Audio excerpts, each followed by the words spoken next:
Hi, and welcome to Eminent Americans. I'm your host, Dan Oppenheimer, lagging indicator of the contemporary American intellectual scene. My guest on the show today is my frequent conversation partner, Blake Smith, who's here to talk about two, but really one thing. One is his book in progress on the pioneering gay editor, Michael Denneny, which we've talked about a little bit before. Another is a essay for the love of the gay world that he just published in a new anthology. In both endeavors, I think he's doing some version of the same thing, which is to make his case that in the mid-century, kind of, I think, up through the 70s and 80s, gay men in America briefly had, and then lost, but could have again, a coherent, self-reflective, cultural and intellectual world buy-in for themselves. As he writes in that essay, part of what the playwright Larry Kramer called 2 decades ago the tragedy of today's gays is that in order to begin a potentially generative or productively divisive conversation about the state of male homosexuality, we must undergo an ordeal of conceptual and historical clarification. Without doing so, we're likely to miss the real objects of our agreement and disagreement, wasting time with opinions expressed in each interlocutor's jumble of inherited, half-comprehended categories. It's hard, in other words, for gays to talk sensibly to each other about where we are and how we got here. The ideas by which we understand that we, and its emergence in time, are so contested and confused. This makes gay thinking peculiarly dizzied, harried, and disoriented. It's often in doubt whether there is any gay we, or any gay thinking, or whether we do in fact wish for our talk to reach out to such a we, rather than to merely confirm ourselves individually in what we already take ourselves to think and know.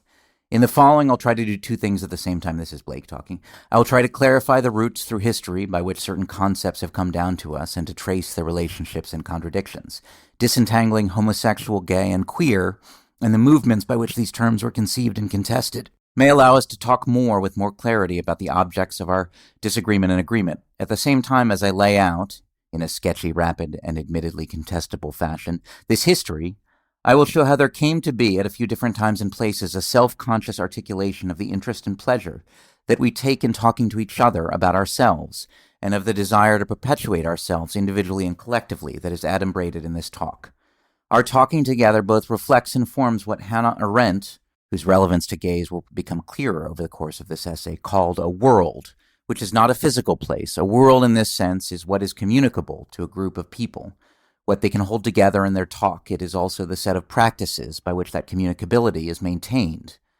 The fact, for instance, of our having a shared vocabulary and grammar, but also of our having reasonably similar psychologies and common objects of perception. Worlds can expand and contract and also collapse. Whether we want to speak to someone about an apparently external object or an apparently internal thought, the possibility of our doing so successfully depends there being already a world that contains us, our intended interlocutor, and the topic we want to address. End quote.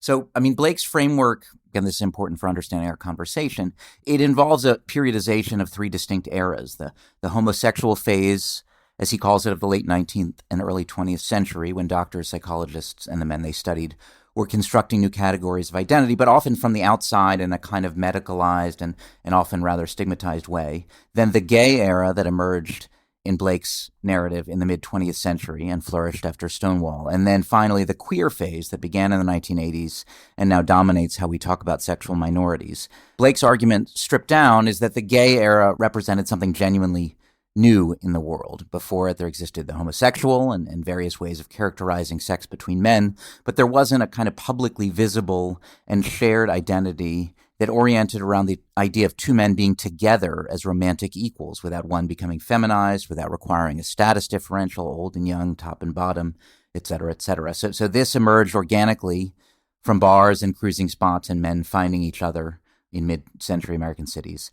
And then from that base, and as he said, particularly after Stonewall, there evolved a really self-conscious culture, one in which Denneny, through his magazine Christopher Street and the editorial work he did at St. Martin's Press, was a central figure.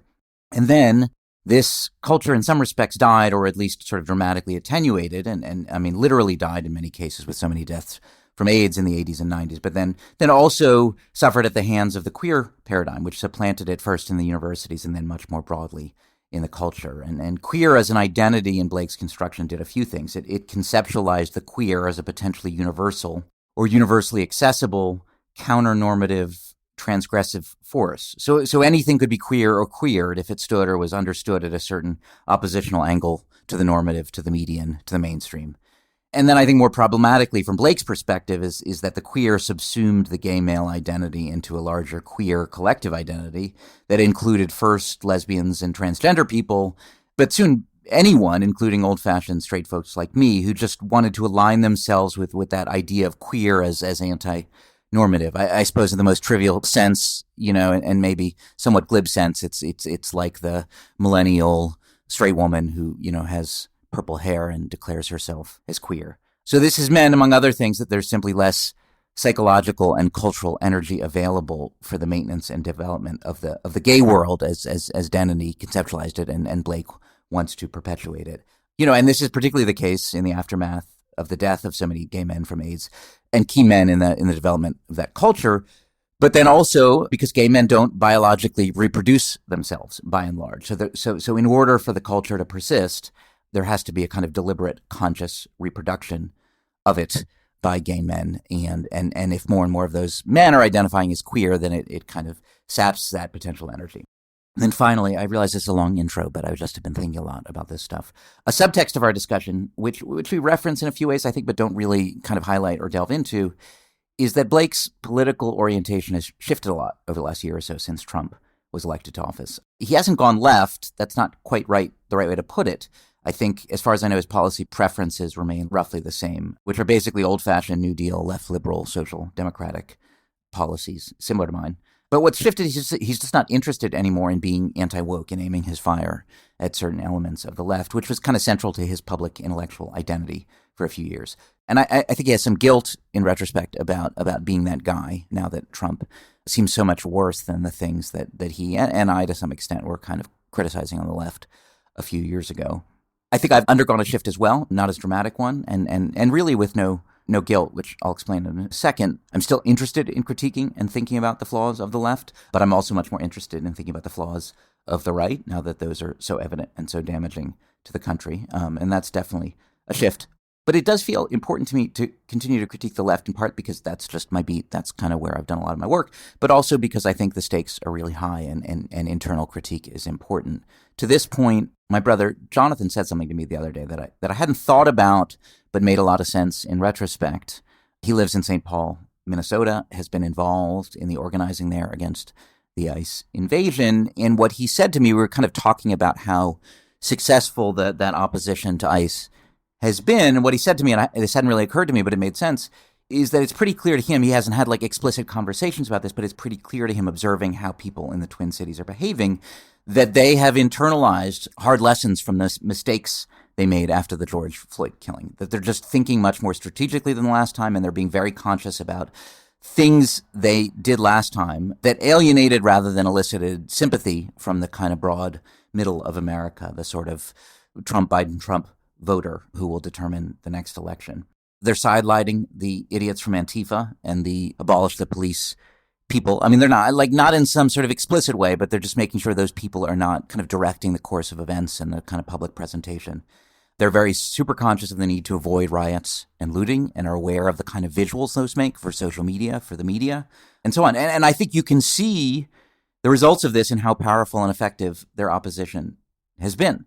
And I certainly don't want to attribute most of that to critiques of kind of annoying anti-woke people like me, but I just think it's undeniable that an important element in the process that leads to that result is people at some point articulating, the ways in which certain actions alienate the middle and other actions kind of evoke sympathy from them. So I will keep being a pain in the ass on that front, but I'll also spend more time looking at the right and also try to spend more time in the space where this conversation happens, which is where Blake is right now, which is trying to kind of step outside of that culture war binary, those rather tired old oppositions, and think more constructively and creatively about new possibilities for culture and politics, both at the kind of broad national level, but also within, minority groups like gay men and so on. So that's kind of the background for this conversation, both in a kind of micro and macro way. I really enjoyed it. I hope you enjoy. Please, if you haven't, but if you're inclined to, rate the podcast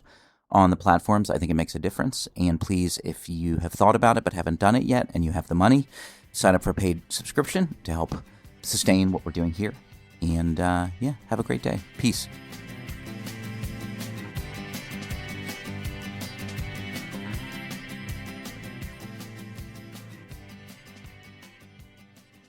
All right, what are we going to talk about? We're going to talk about homosexual, gay, queer.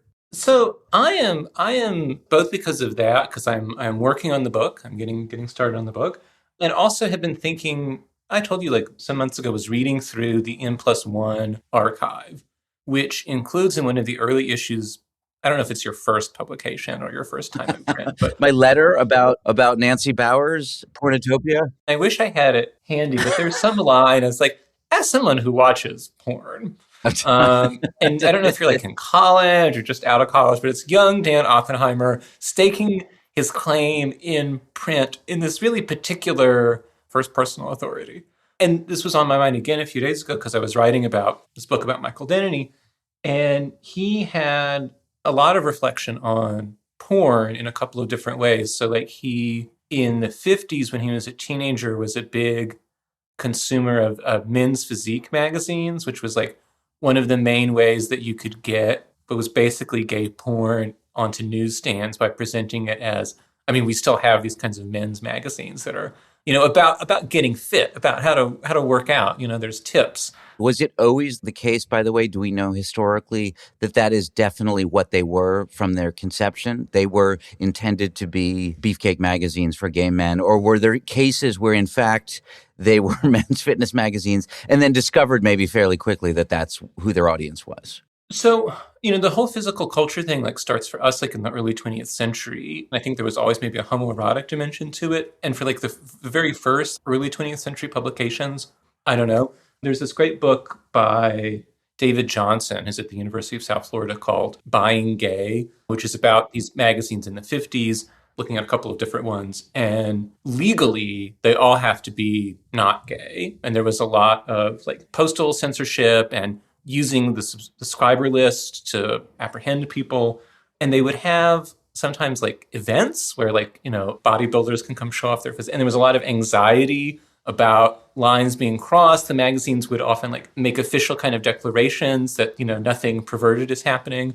And then, I mean, in the consciousness of the people running the magazines, consuming the magazines, some of them are like very officially not gay and seem to mean it. Some of them are like, we celebrate the beautiful male body and its strength, which is not necessarily understood by them as being sexual or as leading to like sexual connections with other people. And some of the people are, clearly just jacking off. But Denneny like consumes these like very avidly from, let's say, ages like 12, 13 until 30, during which time he's like totally straight in terms of his like actual sex and relationships. So they're totally compartmentalized into a fantasy world. And so he like on the one hand is like reflecting on this in some later interviews and very like cognizant of the way that pornography can be disenabling, right? Disenfranchising, in that it can kind of lock you in a fantasy that you can't even act on. But then he also talks about it as being, in some ways, like opening him up to the fact that he wasn't the only person to have these desires, right? That there is a whole world of other people. And his first letter to the editor, this is what made me think of you, his first publication is a letter to the editor of one of the physique magazines that he wrote in under his real name, age 15. He doesn't give his address, but he says Pawtucket, Rhode Island, Michael Denneny, Pawtucket, Rhode Island, complaining that this physique pictorial didn't have page numbers. So it was hard to remember like where the good stuff was, since it wasn't paginated. Well, I'm curious, when you say like it was part of his fantasy life, I mean, was it, so he was in the closet, obviously, but he was consciously having sexual fantasies, jerking off to hot, buff men? Or there was some kind of weird, like, I'm consuming this, but it doesn't mean that? Yeah. So like on the one hand, like going to the gym to look like those guys, like, and he was a lifelong like gym guy, and then also jerking off to them. But, I mean, this is something that's really like amazing about porn or about men is like oh yeah, I jerk off to this every day. This has nothing to do with me. The power of that belief Right. is amazing. Both like Denneny reminded me of you in like, the writing it about porn is like an early credit on the CV. I think they had asked me to do that because I had somehow communicated with them. I think maybe I wanted an email address for the author because at that time I was working with a few people to try and kind of create this web magazine, which never came to anything. And I really liked it. And I had reached out to get her, I think that's it, to get her email address. And so then they needed like some letters for the letters section, asked me if I would. And my memory is I took the opportunity to tweak them for being too self-serious. Is that right? Do you remember? I forget exactly what you said about it. Was like fairly lighthearted, but it also, there was an expression of a wish that shouldn't a man have written something about porn? Shouldn't someone who is like an enjoyer of porn, wouldn't it be good to have their perspective as Is that someone right? who does, there was... That's funny. As with a lot of these things, I imagine, when you said, oh, maybe we should talk about porn as well, that you made this point just now, but maybe expand on it. Like porn maybe has a more liberatory role in the gay community, or historically did, than I think you can really make a plausible case for in the straight community. See, that's the opposite. I want to say exactly not that. No. Okay. Because one, I'm not so interested in like what's liberatory and what's oppressive, or like what's good, what's bad. But I guess like what I'm interested in right now is thinking like, if pornography is about like imagination, among other things, the way that like it seems like looking at Denny's life, but I think this is true of like all kinds of guys. On the one hand, it gave him a certain kind of encouragement and permission, because I think this is what frustrated me some years ago with your other guest, who I'm sure is a very lovely person, Ben Moser, but his essay for The Nation about his homosexuality, where I feel like he did a thing that's, I think, typical of maybe gay and straight men, which is to misunderstand, like, I think, like, what connects gay and straight men is that they have sexuality, right? That they have sexuality, they have male sexuality. Those are the things that are, like, in common. And then there's like all kind of cultural differences or life differences. But like, I think a basic experience of sex is like, am I the only person who wants sex? And does that make me disgusting? I think feeling like sexuality is deeply isolating and secret and is internally like divisive and has to be, I think that's like a very, like the involuntary erection in middle school. I think that's a deeply male universal, like, oh no, people know I'm horny. Well, but I guess so. It's interesting because I would have said, yes, on the one hand, that is a universal experience. On the other hand, particularly before, 25 years ago, straight men had a whole culture that in various ways represented and affirmed this sort of existence and experience of straight male sexuality, and gay men didn't. So that was the sense, I guess, maybe liberatory was too politically charged a word, but that was the sense in which I would think it would be more important to gay male sexuality than straight male sexuality because there was none of that public affirmation. You guys get caught up, I guess, pretty quickly in like being able to talk about girls together, being able to like share pornography, like that it exists and is accessible to y'all. Whereas like gays could spend a bit longer wondering, am I the only one who ... And then, yeah, porn, it feels exciting in part because it's like, oh, there is like actually what I might think of as like my private, secret, uncomfortable part of me actually connects me to this whole world of other people and this whole domain of images and the production and circulation of them. There's all kind of people who have even like the really particular tastes that I do. And so that seems really like capacitating, like it opens us up to something. But in fact, it often seems not to, right? It can like open up this whole world, but then a world that remains off to the side. You're saying just in the same way that it does for straight men, and I think that we talk about a lot more sort of in our contemporary discourse. Idealizations, you don't even actually have to go out and meet people. You can just stay home and goon for, is that how one uses the verb, and goon for hours? Yeah. So I don't know, by the way, what you thought about this gooning piece in Harper's. I had subscribed to it at the beginning of the year, and the gooning thing is one of the reasons I, will not. I mean, it's a terrible, terrible magazine. I thought it was good. It was kind of painful to read. It was bleak. It did give me that. So I'm interested in your perspective on it. As with all things, you and I are like 3 or 4 months late to like, this was what everybody was talking about like a few months ago. Yeah. That's why you get it in print, so that you can be late. Right. I thought it was quite good. I did have the thought, is this for real? Which I do once in a while. Presumably it was. Presumably it was so clearly gave rise to that question, could this really be the case, that Harper's did, assiduous fact-checking or something like that. What didn't you like about it? It just seemed like a very painfully thorough reported piece. Well, one, yeah, like to what extent any of that, to what extent any of the things that people talked about are objective, accurate descriptions of their practices and not themselves part of the pornographic fantasy. Because, like, one of the interesting things about pornography now is that being addicted to porn is folded into the porn fantasy. Like, I believe that people are truly addicted to porn. Also, people are getting off on the idea of being addicted to porn. And that's, I mean, that's interesting. It's weird. Yeah, And right. two, this guy several years ago had an article about his abuse of stimulants, about like, you know, Adderall and like the whole culture around overusing these things and sort of like white collar remote work. But that one was centered on his own personal experience. The gooning one was meticulously not centered. Like, what is this guy getting, right? I mean, where is his libido in this investigation? It made me curious. But why is that a bad thing? Well, it's an interesting difference between the two pieces, right? That, sure, but I mean, if that's, I mean, I would think typically like that kind of subtext would actually add some kind of charge to the article. The part of it that I'm now remembering, the part of it where I was most like, could this really be real? Interestingly, was not the sort of idea that there's all these men who are sitting around in their goon caves coming up to the edge for 4 or 6 or 8 or 12 hours or something.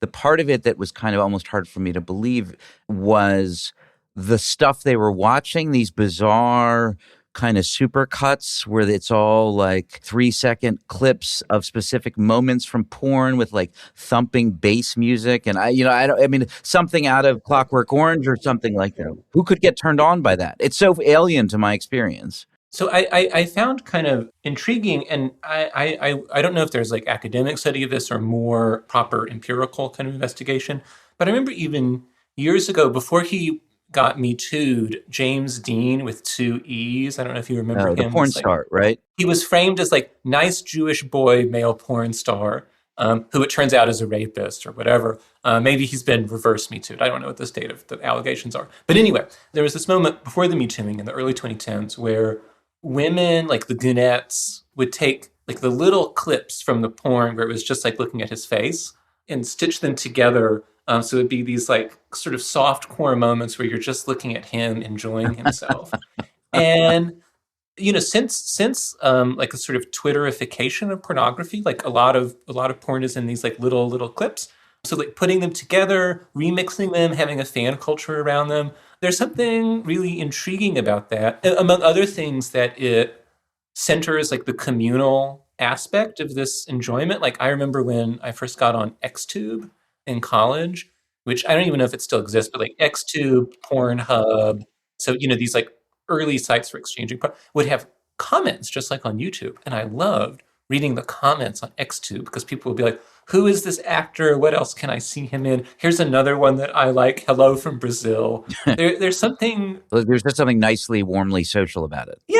I mean, I don't know that anyone has ever become friends. Supposedly people from the gooning Discord profiled in Harper's have met up in real life and become friends, and even someone got married.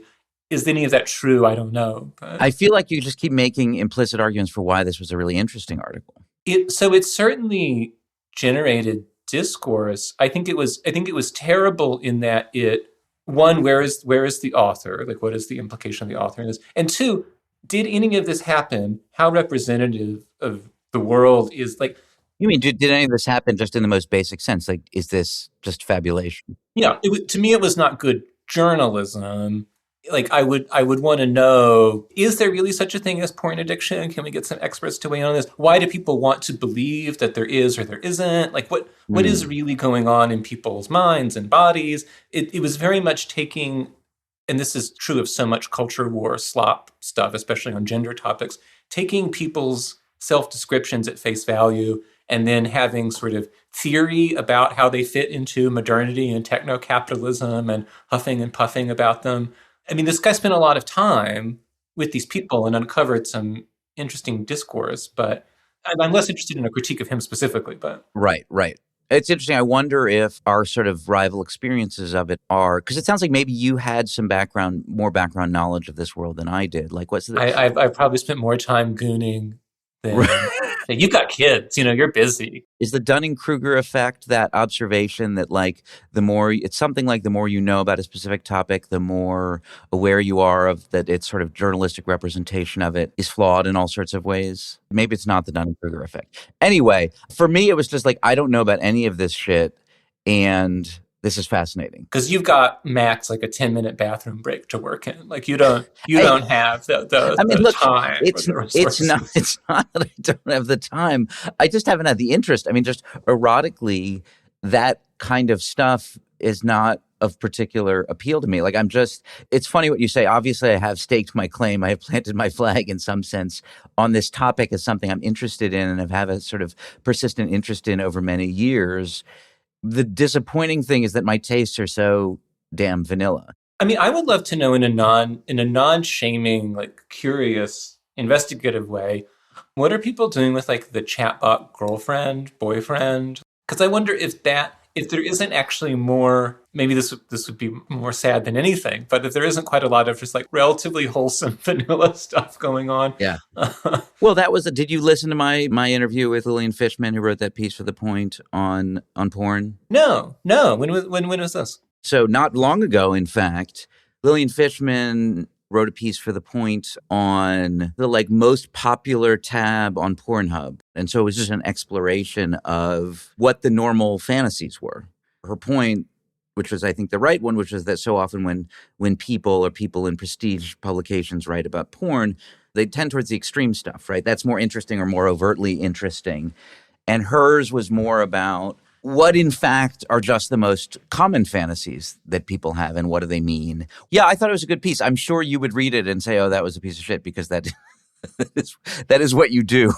I look forward to reading. I do, in the same way that I don't like reading women about the state of masculinity, and I don't like reading women about porn. For some reason, I assumed that a woman who wrote a whole article about straight porn, which is primarily aimed at men, I assumed she was straight. She mostly dates women. So one of the interesting parts of that conversation, which I had not anticipated having, was talking to her about the difference between dating, but also just like the erotic life as a woman of being with women and being with men and how that was different. And I would say she was kind of admirably candid about the fact that it is a challenge for same-sex women sexuality that there isn't a kind of body of cultural scripts around what's erotic, or there's not nearly as well developed a body of cultural scripts as there is for straight men and gay men.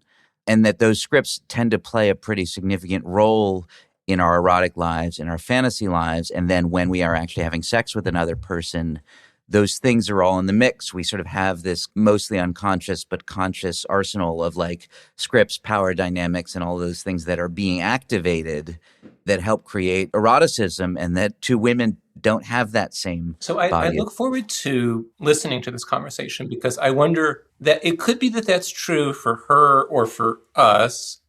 I wonder if that claim isn't a defense, because for me, like the smartest writing about lesbian sex that I've ever read, not that this is a topic that I'm thinking much about, in Beauvoir's Second Sex, she has a chapter on lesbianism.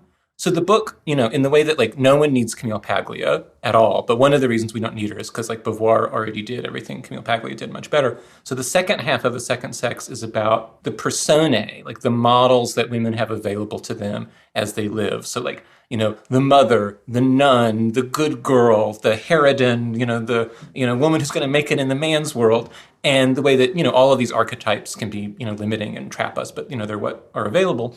And when she's thinking about sex between women, which Beauvoir got fired from her high school teaching job for having too much of with her students, she thinks really smartly about the models of physical and emotional intimacy available to women, of like, we're sisters, we're twins, we're best friends, we're mother and daughter, I'm the strict governess, and thinking about like the way that like you're using the body, the way that you're holding yourself to embody these roles, and how that can be like excitingly different than what's available to you with a man, but how also all of these roles are kind of limited. And maybe a French lesbian in the 40s just has a different cultural repertory, has a stronger sense of there being a repertory than, like, she talks about like holding her younger lover as if she were her daughter. And I don't know if like maybe now like an American lesbian in the 21st century doesn't feel herself to be acting out roles in that way. But I don't know that it's because it's not as though there was a strong public lesbian culture in mid 20th century France and America, right? But maybe there were reasons why de Beauvoir had access to those things. I mean, look, and when I say she was admirably candid, I'm sure there are people just for sort of political reasons, ideological reasons, people who would hear even what she said and sort of react profoundly aversely to it because it would seem to be suggesting that there was something lesser about lesbian sexuality or something like that. So I was sort of admiring that she was even willing to kind of entertain that possibility. You could spin it either way as like there's this, because this is also something that was really strong in like gay male culture in the 70s, but I think also like in French and American feminism of the second wave, the sense that we don't inherit a culture, so everything is to be invented, right? We have this opportunity to like, there's the newly born woman of French feminism. There's this like sense in a lot of 70s gay culture that like we're not inheriting any models, so it's all free to invent. But then you look at like what gay guys are into, and it's like the fantasy of the military, of the prison, of the boarding school, of the daddy. Like, Yeah. I mean, these like what's available, right? What's culturally available is thinking about men being together, and I don't know. I mean, it's an interesting like empirical or autobiographical question how much our actual practices and fantasies are shaped by these scripts and who experiences themselves as not having access to scripts, and does that feel like liberatory and exciting, like I get to make up the rules, or does it feel like we can't even have sex because I don't know who is pretending to be mom?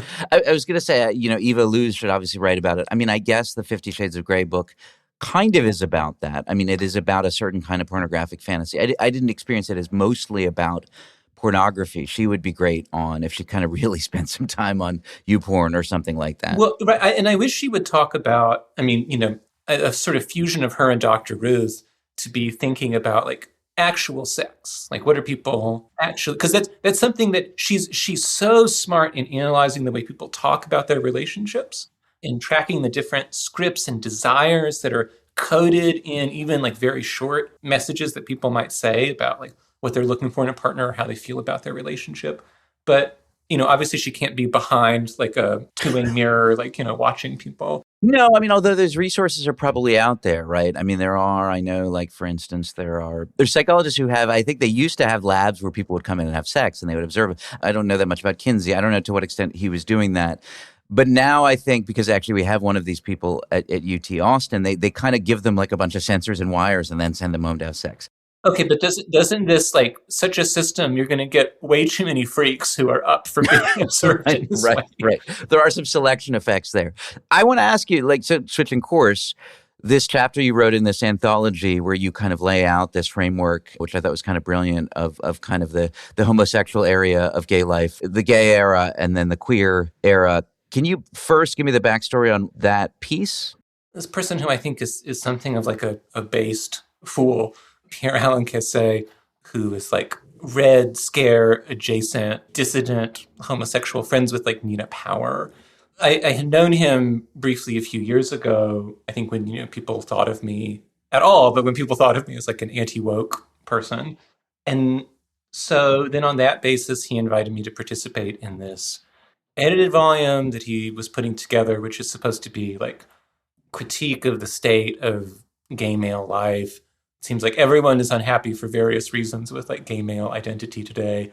And I was reluctant to do it at first because some of the contributors were like people like Stephen Adubato, who writes a lot for Compact and First Things, who I think is like, a basically evil conservative Catholic, who is against like gay identity, gay sex, and who is himself. All of his articles are about like Lady Gaga and Rosalia, and he's like he has the worst basic gay taste, and also is like against gay. Is he gay? Is he out as gay?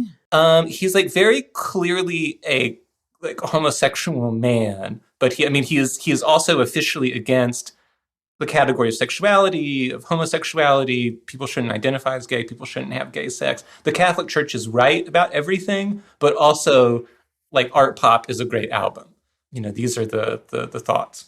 But I thought, if it'll be practice for writing the intro to my book, and it would be an exercise in trying to speak calmly and nicely to an audience that might have some recuperable gay guys in it. That like maybe most people involved in the book itself and like, and then indeed like many of the contributions are like, PrEP is terrible, or, we need a return to transgressive queer literature and, stuff that I just find very dumb and boring. PrEP is terrible. Is that the preemptive AIDS drug? Yeah, that's the drug you take so you don't get AIDS. So you don't get AIDS, right? Okay. I mean, I have my reservations about, especially like with the version that has antibiotics. Like I don't, that seems problematic. But I'm glad that people aren't dying of AIDS, right? Yay biomedical establishment, right? I mean, one has to be in favor of that.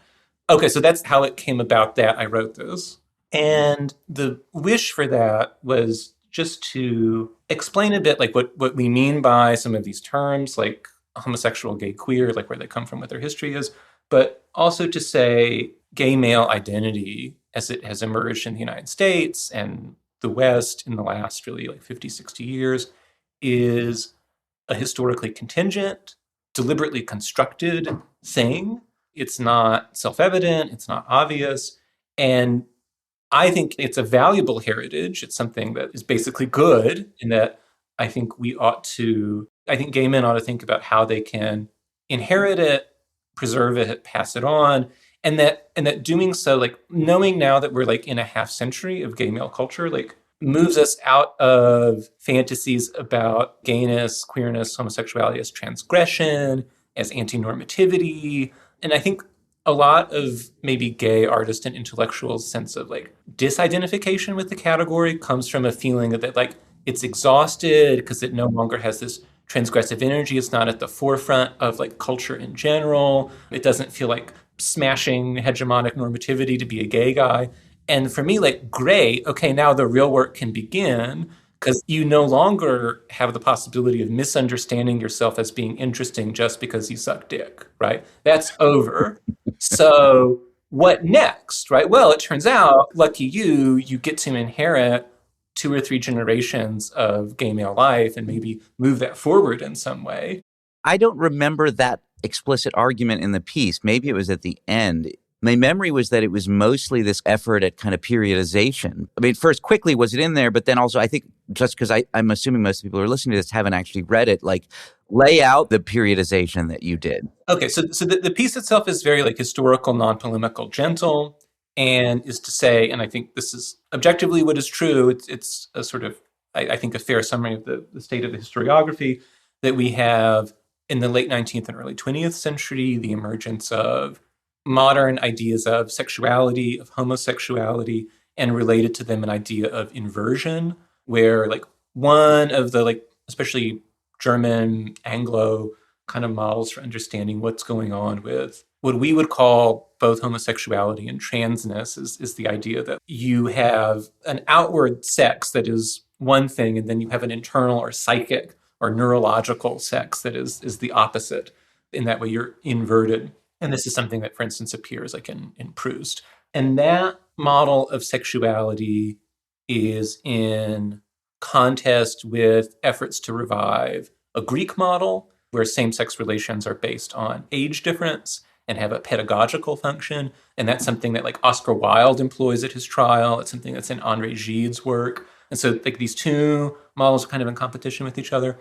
And what's exciting to me is by the mid 20th century, we have in the US, especially the emergence of like a real homosexual identity and culture for the first time, where the idea is that like we are both, if we're talking about male homosexuality, we're both men physically and psychically, and our sexual and romantic relations with each other don't depend on us having a difference in age and status, don't depend on one or both of us becoming a woman. So, I mean, another sort of popular model in early 20th century America, and then in many places still throughout the world, is like, there's the active like male partner, and then the passive, like the bottom is somehow feminized or othered, becomes like a third sex.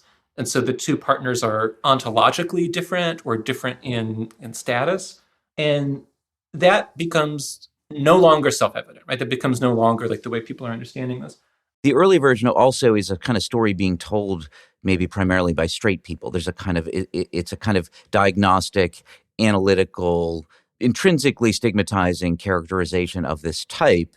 And then there's this later period in the kind of homosexual phase when it's appropriated, as we might say now. Well, it's both phases, I think, have both elements. So, like the language in the late 19th, early 20th century of inversion, of Uranianism, or appeals to the Greeks, like these are used by doctors, legislators, psychologists to stigmatize, but also to give permission to explain, to legitimate. And they're used by people who we would retrospectively understand as gay or queer or trans or whatever, because those are the languages that are available to them coming into being. And similarly, the mid 20th century shift to a real like same sex model of homosexuality that's premised on sameness rather than difference, and that doesn't make appeals to a psychic corporeal split or to a difference between the partners. Those can also be used like, okay, well, now the law will punish both the top and the bottom, right? And that we need to eliminate, because, a lot of the earlier police repression, like, well, it's normal for a guy to get sucked off, but like the fairy has got to go to jail. Right. Whereas like increasingly in the 50s, it's like there is a homosexuality that applies to both partners. And, it's not just acts, but it's... I mean, you guys really ruined it for us, is what you're saying, because we had it good where we could get sucked off by men and then go live our straight lives and not be stigmatized. I mean, this is basically, this is like the big theme of Mad Men, right? I mean, I know a number of straight guys who, like, when Mad Men first came out, were like, yeah, you could have a mistress, you could fuck your secretary, and you could still be a great husband and father. There was a great, how is that conservative, right? That was like the great age of libidinal freedom for a certain guy. A certain guy, yeah. And then, everyone, women and bottoms ruined, the freedom of Don Draper. And that shift to homosexuality, I mean, that's something that doesn't happen as a result of like a great thinker or activist. That's something that kind of emerges organically from a culture of bars and cruising and sociability in like the 40s, 50s. But then that's the background for things like the Mattachine Society, for the emergence of gay rights movements. And within that world, like within the Mattachine Society, that comes to be like in, I think, the late 40s, early 50s, and then launches like One and Tangents, these early homosexual magazines. There's a lot of debate, like, okay, we've accepted the idea that there are homosexuals, but that doesn't mean that there is like a culture that they have together, right? So a lot of the Mattachine guys and women, because it was gay men and lesbians, were like, we need civil rights, understood either from a liberal perspective or some of them were communist, but like we need an end to state oppression of homosexuals. We need an end to homophobic attitudes. And that might mean that homosexuals become completely integrated into American society. And so the kind of netherworld of bars and hustlers and all of that, that will disappear. That's like degenerate, bad stuff that's created by these oppressive conditions. Other people thought, no, we currently have maybe like a bad, degraded version of a homosexual culture, like a homosexual world. But if the oppressive conditions are lifted, that culture will improve and flourish and maybe be part of a broader America, but it will be distinct because there's something different about two men being with each other, two women being with each other. And we can look to these historical figures from the past. We can think about like the world that we want to create. We can emphasize like what's good and generative about the gay demimonde that exist. And then that becomes like a really prominent stream from the 70s on, linked to the idea of gayness rather than homosexuality. So there's a moment in the 70s where like these guys like Michael Denney, who I'm interested in, are really promoting gay culture, gay politics, gay literature as... I realize I don't know this. Where does the term come from? So it starts to be used even in the early 20th century as a kind of slang or as a coded reference, like fancy or musical. And in the 60s, like especially at the end of 60s, like with Stonewall in 69, and then more and more strongly in the 70s, it becomes like it's understood now as a kind of euphemism for homosexuality, or as like the new term, like it is to homosexuality as like black is to Negro or something like that. But I think, well, maybe in the same way even as blackness in the 70s, the terms refer specifically to the idea that we're deliberately making a culture, that we're distancing ourselves from this oppressive historical inheritance, and we're going to try to put together something new because we are like a distinct group with common concerns and a common future ahead of us. And was there, as part of that, the sense that the term homosexual had too much of an air of stigma to it? Or was it just that it was too clinical or something like that? Right. So I think for like Foucault, he's really explicit that homosexuality as a concept is coming from this medical, juridical context. It's about being labeled by these powers and is about seeing into your personal nature, right? This like supposed sexuality that you have. Whereas gay, and the word has really like lost this particular charge, but this is something I want to revive in the book, has more of the suggestion of this, like it's a self-designation, but it's also it's a culture or a community or a group that you are moving into, right? It has to do with like in the same way that like, the women's movement of the 70s, being like biologically a woman is not so much what's interesting to like the women's movement, but like you're getting a woman's consciousness, like you're taking on like these feminist ideas and choosing to participate in that. Gay has more the suggestion of movement to it and is more about like what practices and discourses you're opting into. And then the last phase, well, not the permanent last phase, if you have your way, but the current phase is queer. And so what's that? When does that start to take shape? Right. So, I mean, queer now means like it's a kind of umbrella term for like minority sexualities, but queer theory really starts in the 80s and then is like labeled as such in the early 90s by Therese de Lauretis and then becomes institutionalized. And, I've written elsewhere specifically about the kind of lineages of queer theory for the Chronicle of Higher Education, but for gay men specifically, for these gay guys who contribute to the first waves of queer theory, like Lee Edelman, Leo Bersani, D.A. Miller, I think there's a sense, particularly amid the AIDS crisis, that the model of gay men as a distinct cultural and political minority is failing, that we need a larger coalitional politics, and we also need an understanding of sexuality rooted in psychoanalysis that will be more universalizing, right? That will connect experiences of homosexuality to like the shape of sexuality in general. And there's a kind of American Lacanianism that these guys are using. So a lot of the claims about queerness to me problematically are just like claims about sexuality, about psychic life that really apply to everyone. And I think there's a lot of useful insights in queer theory about psychoanalysis, about sexuality, but they're precisely insights that don't apply specifically to gay men. That's interesting. I'm just thinking of it. I mean, in a crude left-right normative transgressive way, I think of queer theory as just kind of left-coded in some sense, right? And obviously it is in all sorts of respects, but it's interesting what you're saying, that part of the move or maybe all of the move of queer theory vis-a-vis media and gay culture was a kind of universalizing move, which is interesting, right? Like it's a universalizing both in just a pragmatic coalitional sense, like we need to connect ourselves to other people so that we have more allies, so that we can get more funding for AIDS research, et cetera. But then also this sort of intellectual move that's saying, I mean, it's universalizing in a sense, but it's also sort of colonizing, right? Because it's not just saying we're like everybody else. It's kind of more saying everybody else is like us, right? So it redescribes these minority sexualities in terms of their relationship to psychic structures and social norms. And in that sense, like universalizes them by making them about transgression. And then I think quite problematically and boringly, all instantiations of like gay life, gay text, gay desire get understood in queer theory as being either about public and counterpublic, as about normative versus transgression, radical or similar, and even left and right.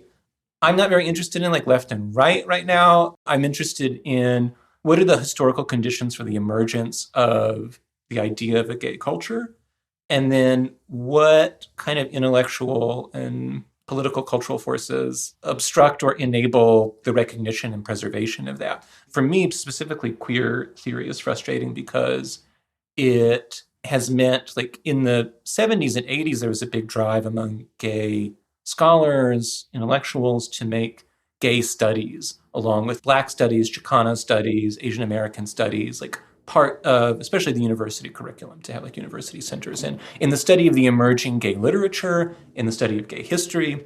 And that really did not succeed, especially in comparison with queer theory as a non-institutional kind of transdisciplinary thing. Like that has become much more widespread. So like in college, people will be reading Sedgwick. I may not be reading Bersani anymore. They'll be reading Judith Butler. And then like, young gay queer people will be taking on these perspectives that I think are actually not very helpful for understanding their own experiences and are especially not helpful for making them aware that there is a specific, contingent, vulnerable, losable American gay culture. Maybe the university isn't the place to do that. What is the competitive advantage that queer theory had over gay studies or gay theory or whatever it Well, was? I mean, the men all died of AIDS. Is it that women didn't die? Is it that women? Yeah, so one, more of the men die.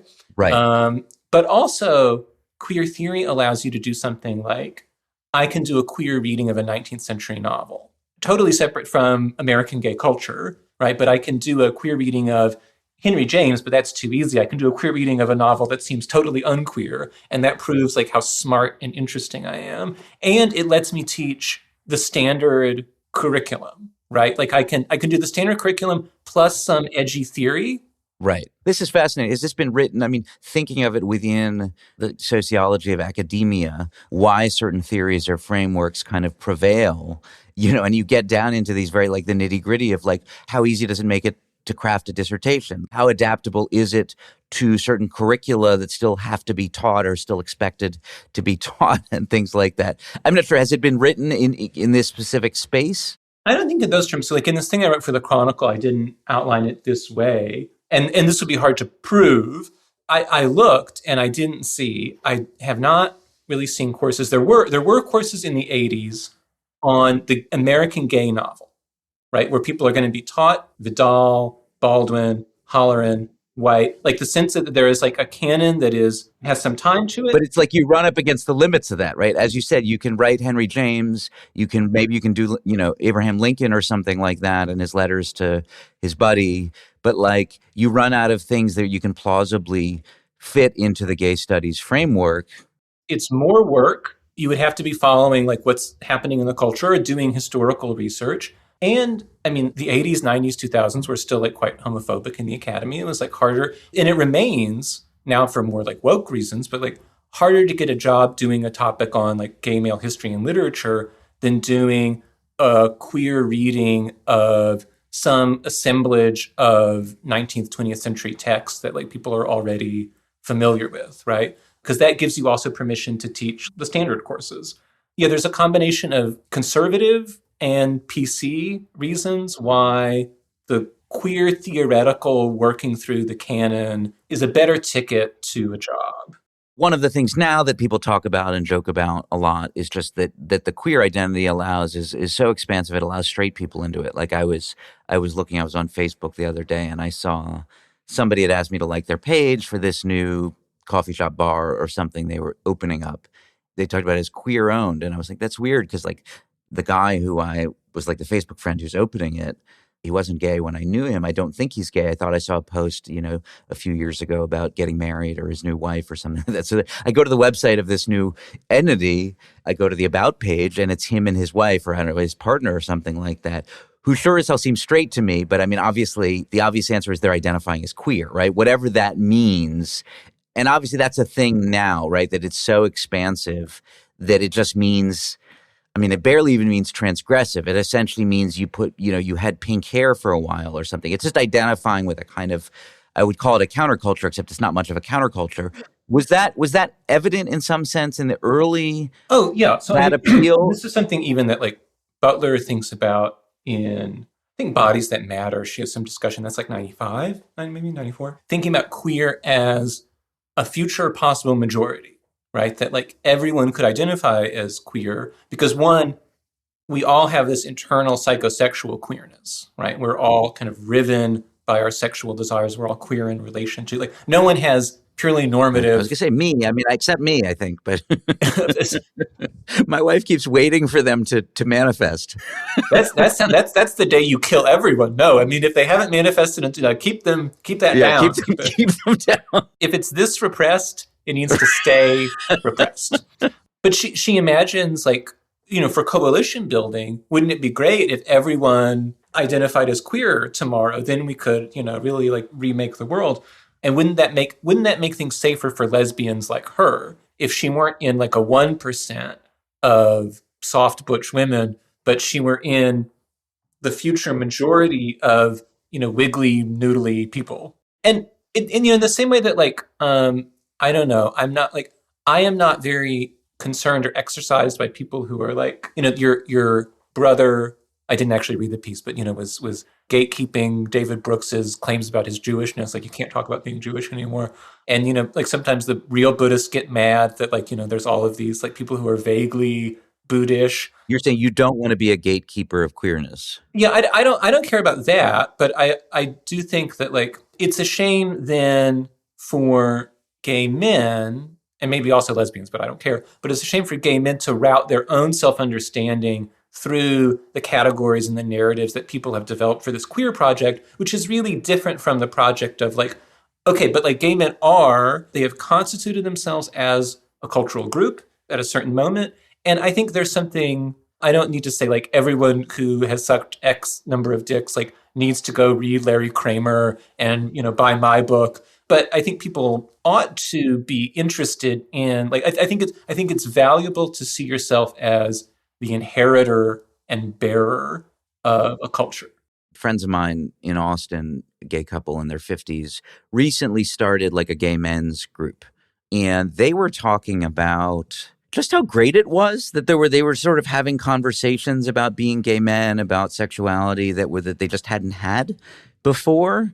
And I was dumb me. I was like, really? Like, weren't you all? Because they lived in San Francisco for a while. One of them's from Miami. I mean, there's no shortage of experience that these friends of mine have had in pretty gay worlds. I was like, what do you mean you haven't talked about these things before? Surely that's like all you were doing, right? For like, in addition to having lots of good sex, but like, and they're like, well, just like straight men, like we weren't sitting around talking about our sort of unique experience in all these realms of life.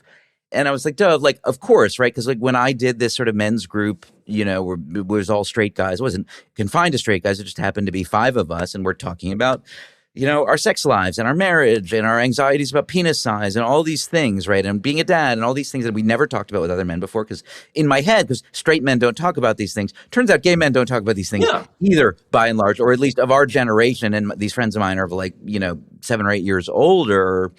And they're just like, this is great. Like, they're just like, we're sitting around with a bunch of like other gay men of various ages and just talking about these things. It's really wonderful.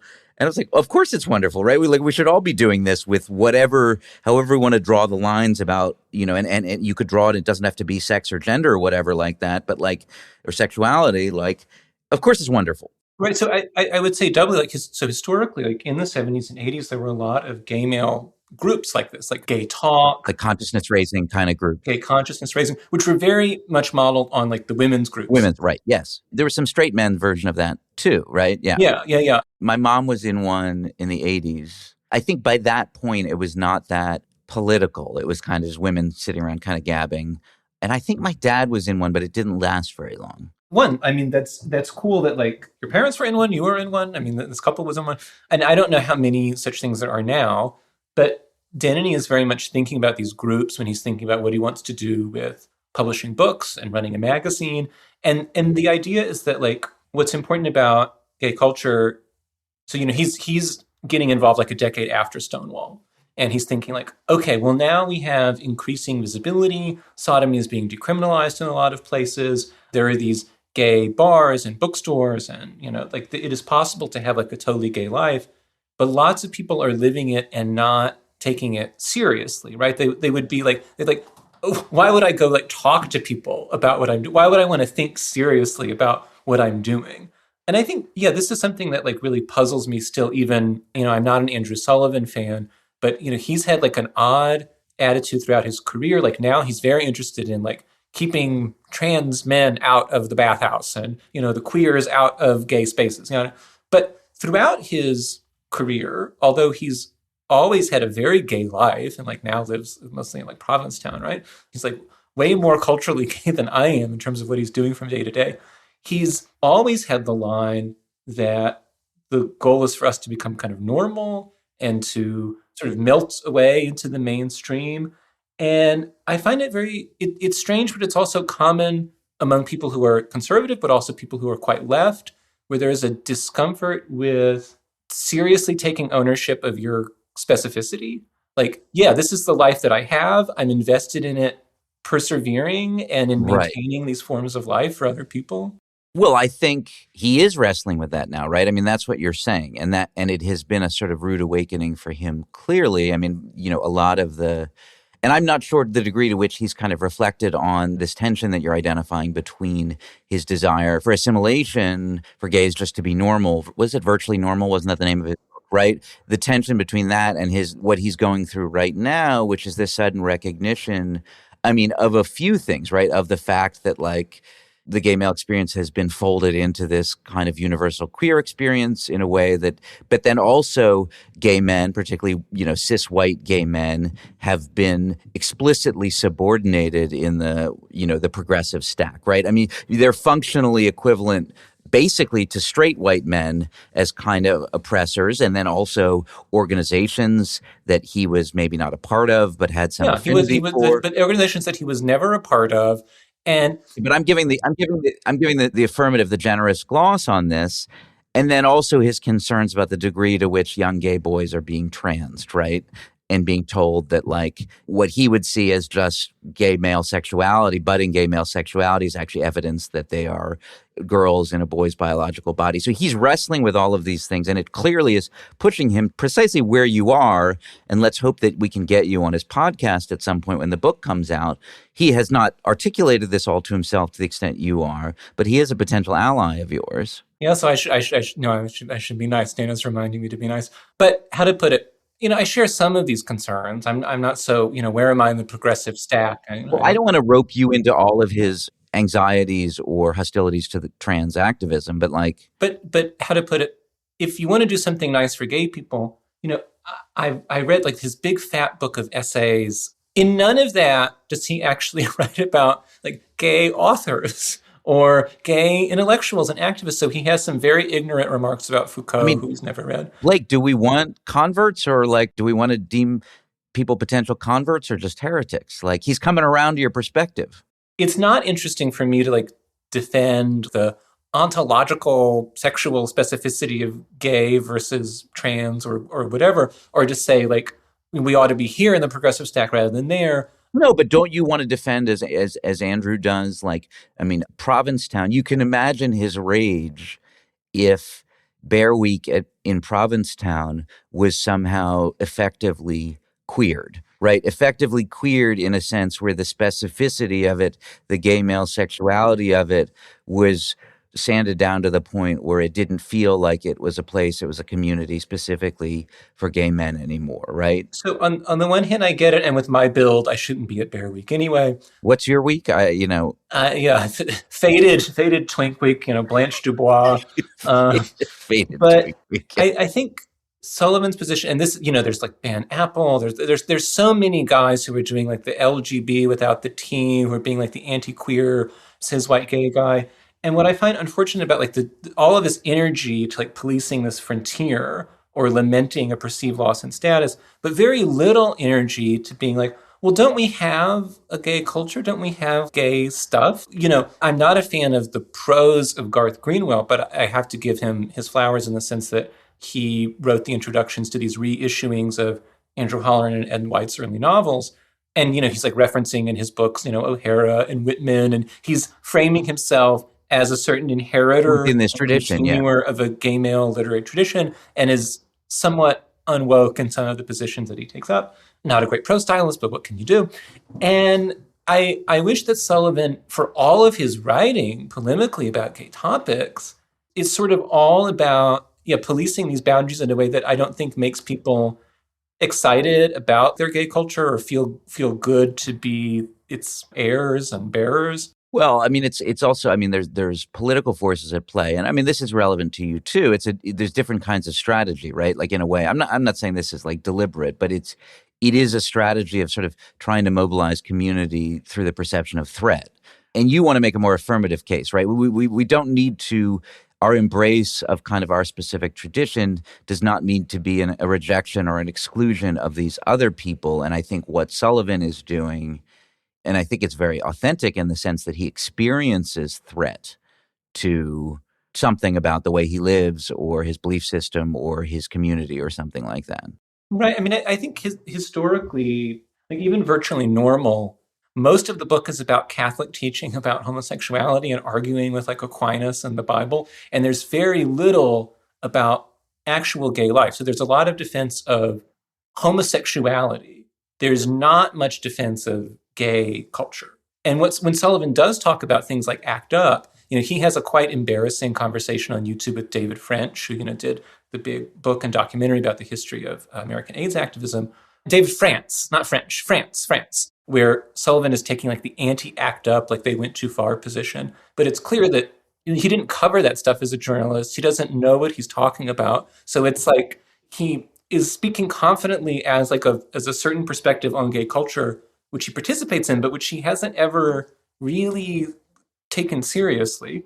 I feel the same way, like, as I'm further and further from having written for tablet, during the time that I was doing that, I've learned a lot about how I want to think about my identities, like gay, Southern, Christian, whatever, American, from thinking about like, especially American Jews, 20th century American Jews, grappling with what does it mean to be the bearer of, if I'm not religious, how can I relate to this religious heritage? If I feel complicatedly or negatively toward Israel, how can I relate to, da da da.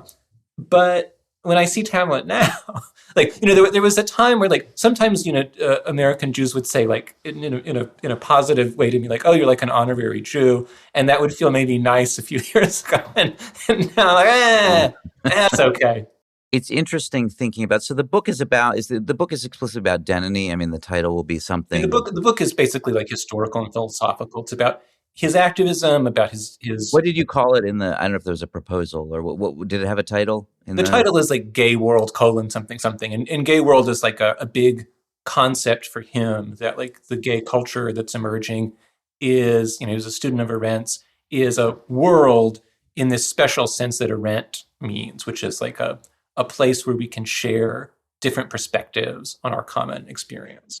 I think there is an audience of people out there, like, you could be the great Pied Piper of sort of, the renaissance of gay male culture as a distinct thing. Like there's like the self-help version of your book or something like that. Or maybe that's the next project. When I'm ready to make money. Yeah. Yeah.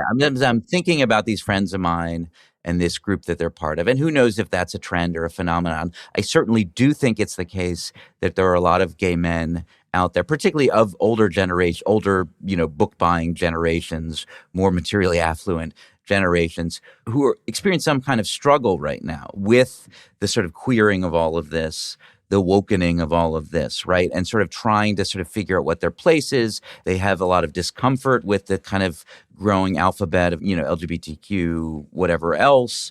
They have discomfort with the degree to which trans issues have sort of occupied the center of a lot of the political activity, but they don't necessarily have the obvious resources or framing or sort of rhetoric to sort of usefully understand their own experience in a way that they can accept, right? The problem with the Andrew Sullivan version of it is, and I'm sure there's a lot of gay men listening to Andrew Sullivan and kind of affirming his experience and feeling seen, but there is a political valence to it that I think if they truly adopted it, if they adopted it publicly might make them anathema within certain communities. But even if they adopted it internally, it would create an enormous amount of cognitive dissonance for them in a way that would be. So I think there's a positive, there's an affirming version of it that there is a market for, I think is what I'm saying. So, I mean, I think everything you said is right. Also, I have earned my Purple Heart in the anti-woke struggle and in the being critical of transness struggle. And I'm no longer, I don't think this is the time to be doing that. And I don't think that like the rational kernel of wokeness, among other things. I mean, there was there was a really misguided kind of protest maybe of our fundamental terrible economic conditions, but also a wish for identity and connection. Yeah. And that those demands, like when people are thinking about identity, it's like, oh, I want to have a higher place in the progressive stack. I want more people who look like me on Netflix shows. I think that the demands were being registered to these like top level mainstream institutions. They were demands for kind of virtual inclusion in the mainstream. And even the like alternative spaces, it's like, oh, well, we want the affinity groups in the Ivy League, or, we want our own affinity group in the Fortune 500 company. And in fact, during this time, like there's been since the 90s just a continuous collapse of like the independent Black press, Asian American press, gay press. There are still some like feminist bookstores, but like the landscape of genuinely diverse, multicultural, progressive media spaces has really, really declined. And I think this is very bad. I mean, I think it also like makes people mentally ill in certain ways. Like, I would not want to roll back the clock for Black people, but like Ta-Nehisi Coates having become very quickly like the white media's voice about Black issues, like, was that the best thing for him as a thinker? Like, wouldn't it have been great if there were like a wider ecosystem of like, No, and there's something about the operations. It's interesting. There's something about the operations of the sort of integration of all these different marginalized voices into the mainstream that should produce heterogeneity and yet somehow doesn't, right? Like somehow, the massive increase of, let's say, Black writers into the mainstream prestige publications should have created a space in which there could be Black writers of every ideological stripe, and seemed instead to have just created, if not more uniformity, then not less uniformity. And that seems to have been the case for like, gay queer writers too. Yeah, I think with Ta-Nehisi, I mean, I would never, like what it would take to actually write this would be way too much research, but I was looking, for a while at Freedom Ways, this like big Black intellectual magazine of like, started in the 60s, but I was looking at issues from the 70s, like the same time as Christopher Street. And the range of opinion, I mean, it's all, in some way critical and pro-Black, but the range of different perspectives in any issue was really impressive and made me think like, it's a shame that more doors opening in elite institutions has meant for all of these communities also, I think, a loss of, or I don't know what the engine is. Like, is it that no one is reading anymore? Is that we've lost like the reading publics? Right. Why is it that these groups can't sustain their own like sophisticated intellectual journals anymore? That seems more difficult. Well, I mean, some of it's just market forces, right? I mean, some of it is that this is what happened to like the HBCUs, right? Once the brightest Black students could go to Harvard, Yale, Princeton, they were going to go to Harvard, Yale, Princeton because of the resources, because of the prestige. And then so Howard, which once had this sort of the cream of the Black intellectual academic crop, no longer does. I mean, that's true, right? You're going to go write for the New Yorker. I mean, that was true of sort of Jewish publications too. You're going to go write for the New Yorker if you can write for the New Yorker. That seems like just kind of some sort of relatively natural evolution in a sort of capitalistic liberalizing society.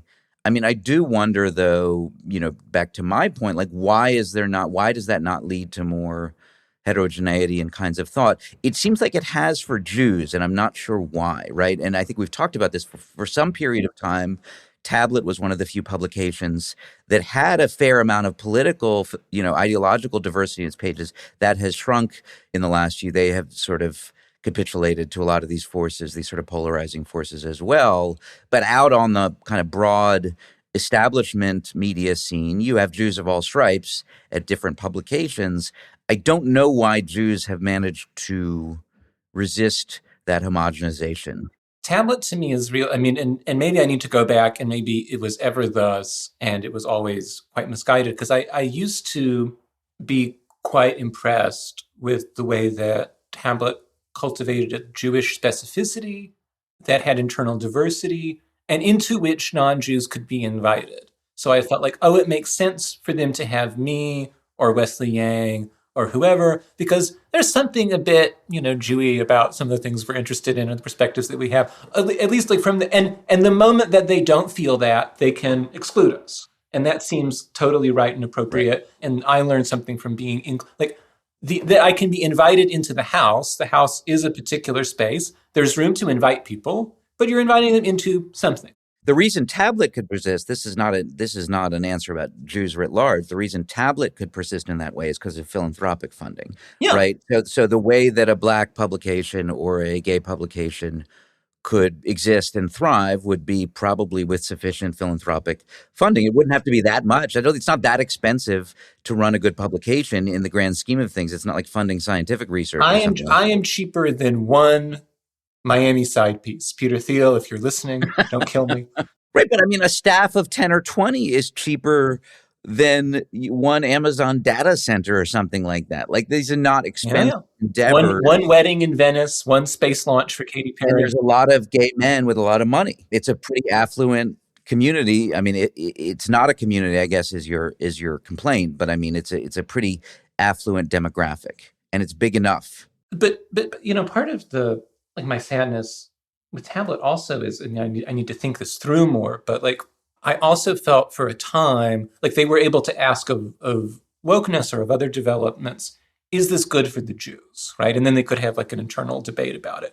And I think there's a critical political common sense that you get from a sense of belonging to a community that ought to help you resist sweeping ideological movements. Because I think, part of American or contemporary rootlessness, atomization, lacking strong bonds to other people is that ideology, whether it's coherent or totally incoherent, like with wokeness and MAGA, can sweep you up and can replace, you're very movable. Of course, Tablet has been completely caught up in the most insane sort of MAGA shit in the past year or two, and no longer seems to be thinking very wisely about what would be good for Jews in America or the world. So I don't know, but maybe some of that story is also being subjected to the whims of the benefactor. So is this argument of yours going to be made explicitly in the Denneny book? No. I mean, I want to, as with this recent piece for this inversion book where I'm trying to be calm, and I'm really working on being a nice guy. That's my new literary persona, that it's going to be all smiles. Well, I wasn't even thinking of it as nice or not nice. I was just thinking of it this is kind of the shadow book to the Denneny book. The Denneny book is about Denneny, and then there's this kind of, I mean, you've made this argument explicitly. It doesn't have to be a non-nice argument. It's just it's an argument, right? It's like, this is what we should be doing. This is some version of the tradition we should be preserving and cultivating. This is a potential hedge against this sort of the dematerializing tendencies of modernity and capitalism and the digital world and all of these things, right? I mean, in the Denneny book, I want to show that the guys who created this gay male culture, that gay male culture is a creation,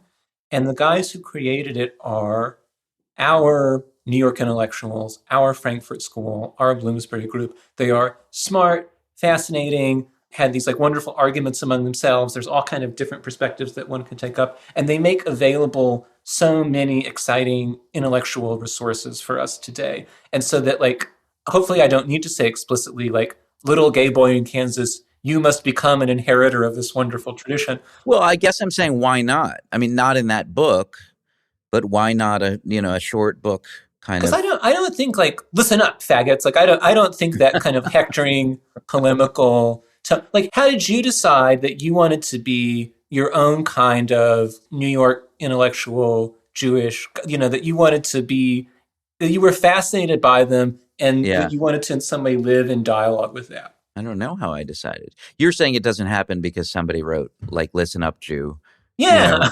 Yeah, that. Look, maybe there were probably Zionist pamphlets in 1905 that, you got to go to Palestine. Yeah, I mean, I hear you. I guess sometimes maybe I'm just sort of projecting. Sometimes I think I suffer from that desire to have it be sort of indirect.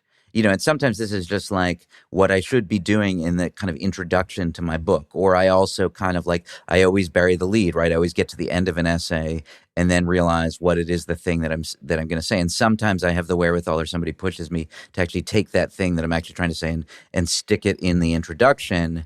And so I guess there's that, maybe I'm projecting, which is like sometimes it is worth just saying the thing that you mean. This is a good push, and you are infinitely smarter and better informed than me about these kinds of moves. So, I mean, I'm putting this in mental parentheses, and I'm going to hold on to it. Maybe it's not a book. Maybe it's just, a long New York Times op-ed or something like that, or an essay for whomever, where you just push yourself to set down, and it's not like you have things that are pretty explicit in various of the Denneny pieces. I just think there would be value in just sort of saying, okay, here is my, 3,000 word version of the case that I'm making. I would love to use all of the Buddhists talk about skillful means. The Buddha has appeared in an infinity of forms throughout history to all the sentient beings to bring them to enlightenment, and is thinking about different strategies for how to get us in doing so. And so I have certainly been trying polemical stuff in recent years, and I feel like I've probably exhausted. Do I need to say again in print that Garth Greenwell's books are on the level of HIV? Do I need to say that? Probably not. Maybe that's the old me. New me, calm, empirical. The smiling face of the movement. All right, that's a good note to end on, Blake. Okay. I'll believe it when I see it. New year, new me. Come on, 2026. All right, see you, man. Bye. This has been another episode of Eminent Americans. Big thanks to my editor, producer extraordinaire, Robert Scaramuccia. Big thanks as well to Alec Ownsworth of Clap Your Hands, Say Yeah, for letting us use his music for our intro and outro. If you liked what you heard, and I imagine you did, if you've made it this deep into the episode, then please rate us on whatever the relevant podcasting platform is. And if you have any questions or comments, email me at djops@gmail.com. That's djopps@gmail.com. I promise to respond at least until the faraway and probably mythical day when I have such a vast audience that I can't in good conscience respond to all the emails while still upholding my responsibility to my loved ones. Have a great day.